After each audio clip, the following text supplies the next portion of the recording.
10 étapes pour créer votre marque de mode. Alors, la marque de mode qu'on accompagne aujourd'hui, c'est une marque de sport de combat. Voilà, donc c'est du JJB Grappling. L'idée, c'est que les premiers articles soient en vente en septembre 2025. J'ai essayé de décortiquer les 10 premières étapes qu'on a pu faire et qui sont hyper importantes pour la création du projet. L'étape 1, le créateur est venu vers moi. Il avait un pourquoi. Il avait un pourquoi parce qu'en fait aujourd'hui il y a déjà des marques de sport de combat, donc des marques de vêtements de sport de combat qui existent, mais lui il avait vraiment pas trouvé chaussure à son pied dans les produits et du coup il avait envie de créer son produit à lui parce que. Et donc là, c'est la première étape, c'est définir votre pourquoi. En fait, pourquoi vous voulez créer une marque alors qu'en fait, il y a déjà pléthore, on va dire, de marques sur le marché. Donc ça, c'est la première étape, le pourquoi. Donc la deuxième étape, c'est vraiment de définir des deadlines pour, par exemple, le lancement du site internet, la date de réception du premier produit. Voilà, donc ça va être vraiment de vous mettre des grands jalons, voilà, dans le temps. Et également, il faudra aussi, là, ce qu'on a fait, c'est qu'on a fixé des objectifs clairs par rapport au lancement de la marque. Je prends l'exemple, il faut des objectifs mesurables dans le temps. Donc là, par exemple, ça va être de faire de la marque une référence dans l'univers du sport de combat. Donc et après, qu'est-ce qui fait que on sait que cette marque est une référence? Là, il y a par exemple avoir plus de 15 000 abonnés sur tel ou tel réseau social. Enfin voilà, faut vous mettre vraiment des objectifs et ensuite il y a le comment qui va en découler. Troisième étape, ça va être vraiment de définir l'ADN de marque. Donc on rattrape au pourquoi. Pourquoi la marque existe et ensuite on fait l'ADN, donc à qui se destine la marque, donc le cœur de cible et la cible de manière générale. Est-ce que voilà ma marque s'adresse aux hommes, aux femmes, aux enfants? Est-ce que ma marque s'adresse à la personne de tel ou tel âge, la catégorie socio-professionnelle, etc., etc. Donc il faut vraiment essayer de définir qui est la cible et également sur l'ADN de marque. Quelle ambiance est autour de cette marque, quelles sont les valeurs fortes autour de la marque. Nous, là, la marque qu'on accompagne, l'idée c'est vraiment des valeurs fortes autour de villes, de pays spécifiques, et donc du coup, à chaque fois, dans le mood board que vous allez créer, dans l'univers inspirationnel, il y aura toujours ce sentiment d'appartenance à un pays, à une tribu.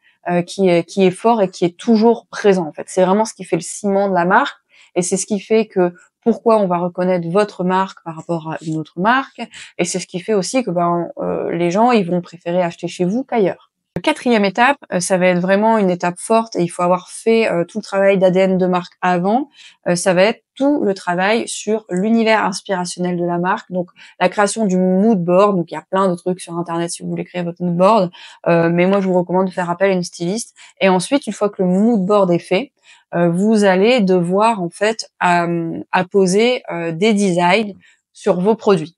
Et donc, une fois que vous êtes à cette étape-là où vous vous sentez prêt à faire un design, je vous emmène à l'étape 5, qui est l'étape de création de produits. Donc, vous allez devoir vous dire, OK, j'ai ma marque, mon ADN, c'est ça, je m'adresse à telle personne. Donc là, vous allez pouvoir vous dire, je vais pouvoir créer tel ou tel produit. Un t-shirt, manche courte, manche longue, un short, un pantacourt, un cycliste, j'en sais rien. Donc votre produit. Et vous allez en plus devoir faire une analyse prix, donc quel prix mettent les concurrents. Et en fonction de ça, dès que vous avez une idée du produit avec un design et aussi le prix, vous pouvez interroger les fournisseurs. Donc vous tapez le nom du produit fournisseur, donc supplier en anglais, et vous regardez un peu ce qui se passe, et vous interrogez les fournisseurs, vous leur demandez de recevoir des prototypes, par exemple, pour que ils puissent vous envoyer en fait une idée de la qualité du produit, de la qualité des finitions, de la qualité donc de la confection, de la qualité de l'imprimé, de la qualité. C'est pas forcément obligé que ce soit votre imprimé, votre produit et tout, parce que vous allez peut-être perdre du temps. Mais du coup, si vous avez déjà 2 fournisseurs, et ben demandez-leur un prototype, n'importe lequel, un prototype qu'ils font avec leurs clients. Comme ça, vous, ça vous permet d'avancer sur votre propre prototype, votre propre design, et en parallèle, vous recevez de la part des fournisseurs des protos que eux ont réalisés pour d'autres clients. Ça vous donne une idée en fait de la qualité, donc le visuel, les finitions, les couleurs que vous pourriez peut-être avoir si vous discutez avec ce fournisseur-là. Il y a une autre étape qui consiste à recevoir vos propres prototypes. Donc celle-ci, elle est très très importante parce que en fait, ça va vous faire retravailler entre guillemets votre copie sur votre design, sur le produit. Donc du coup, c'est une étape hyper importante. Commander des prototypes, donc des échantillons de votre produit avant de passer à la commande industrielle, parce que là sinon c'est vraiment c'est voué à l'échec. Si votre design n'est pas bon, si le fitting est pas bon, voilà, vous avez vraiment besoin de recevoir dans 1 à 2 tailles au moins votre produit, donc votre échantillon, avant de passer en achat industriel, parce que ça vous permet en fait de faire les réglages. Ensuite, une fois que vous avez donc votre produit, votre proto, etc., que tout semble bien, vous pouvez regarder sur quels canaux de vente vous allez vendre vos produits. Est-ce que vous allez le vendre à des magasins? Est-ce que vous allez le vendre uniquement sur le site internet? Est-ce que vous allez faire les deux? Est-ce que vous allez le vendre par le biais d'événements?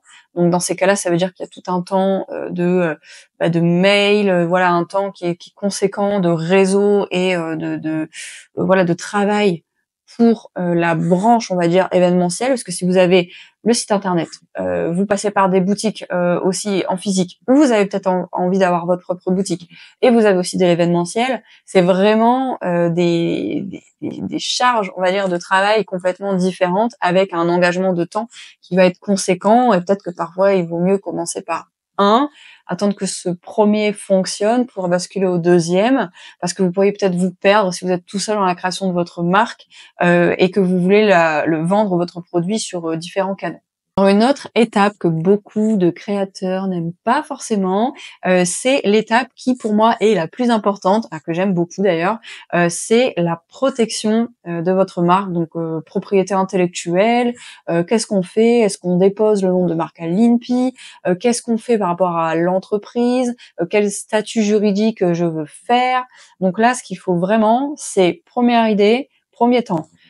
Sous quelle structure je vais vendre mes produits? Est-ce que vous allez vendre en SAS, en EURL, etc., etc. Donc la structure juridique de votre entreprise, parce qu'en fait, sans ça, vous ne pourrez vendre aucun produit.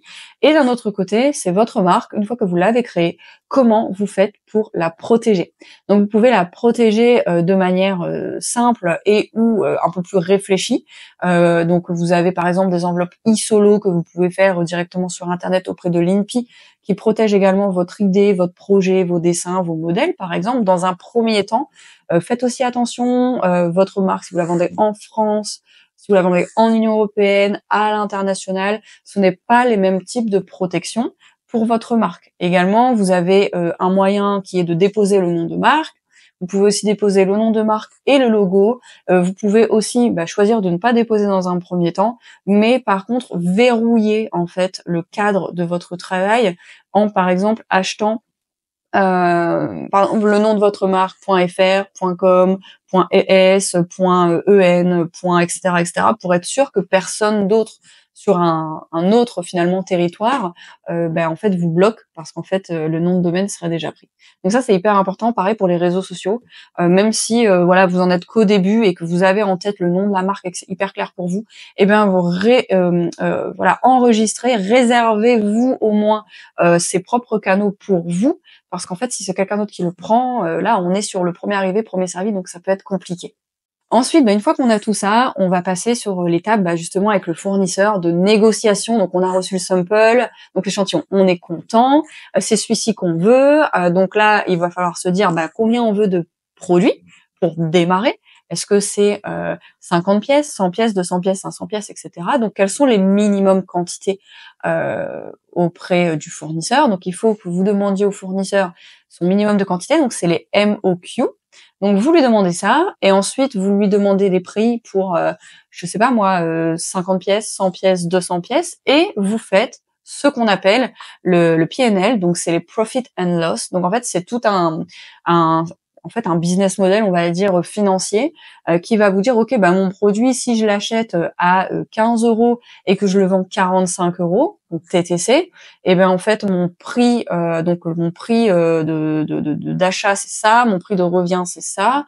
Moi j'ai tant et tant et tant de charges, et donc si je vends mon produit à tel prix, je fais une marge de temps.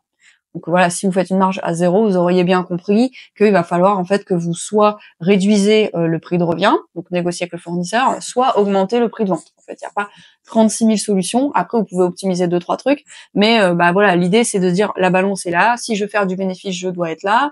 Donc si justement mon bénéfice il est là, c'est comment je fais pour bouger ça, pour que mon bénéfice il remonte. Donc une fois que vous avez ça, donc vous savez tout à fait à combien vous devez acheter votre produit, à combien vous devez vendre vos produits. Donc là, une fois que tout est OK et que tout a été négocié avec le fournisseur, et bien tout simplement, vous passez au premier achat.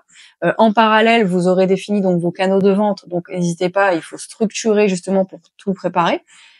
Et en parallèle, vous passez votre première commande. Il y a une étape quand même clé, c'est donner envie aux prospects à acheter votre produit. Donc vous allez devoir le mettre en action, on va dire, sur vos différents réseaux, par le biais soit de shooting photo, donc inspirationnel, ou de shoot photo vraiment purement sur le produit, axé sur le produit, pour pouvoir justement le mettre en avant sur la page produit, et puis écrire la description aussi de cette fameuse page produit, l'avantage que ça va avoir pour le client. Donc n'hésitez pas à mettre justement les propriétés en termes de RSE. Enfin nous pour la marque c'est justement ce qu'on va faire, c'est le produit forcément c'est une matière synthétique parce qu'en fait on est sur du vêtement de sport.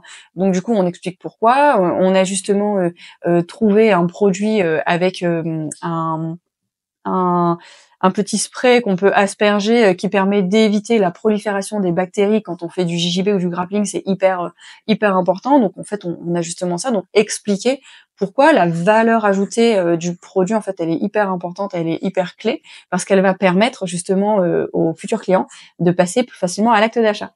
Et voilà, c'est tout pour cette vidéo. Donc j'ai essayé de le tenir en 10 étapes. Il y en a peut-être 11 finalement. Donc voilà, n'hésitez pas si cette vidéo vous a plu à nous le dire en commentaire. En tout cas, ça va donner de la force pour en créer d'autres. Et sur cette fameuse marque qui est censée se lancer en septembre 2025, je pense que l'idée ça serait qu'on échange un peu sur comment ça se passe, etc. Pour un peu deep dive, on va dire sur la création de la marque. Peut-être que ça va vous inspirer. En tout cas, je l'espère. Peut-être que ça va vous aider. En tout cas, voilà, si ça vous a plu, n'hésitez pas à liker, partager, à nous suivre sur nos réseaux sociaux. Donc greenybirdress.com, également sur le LinkedIn. Salut!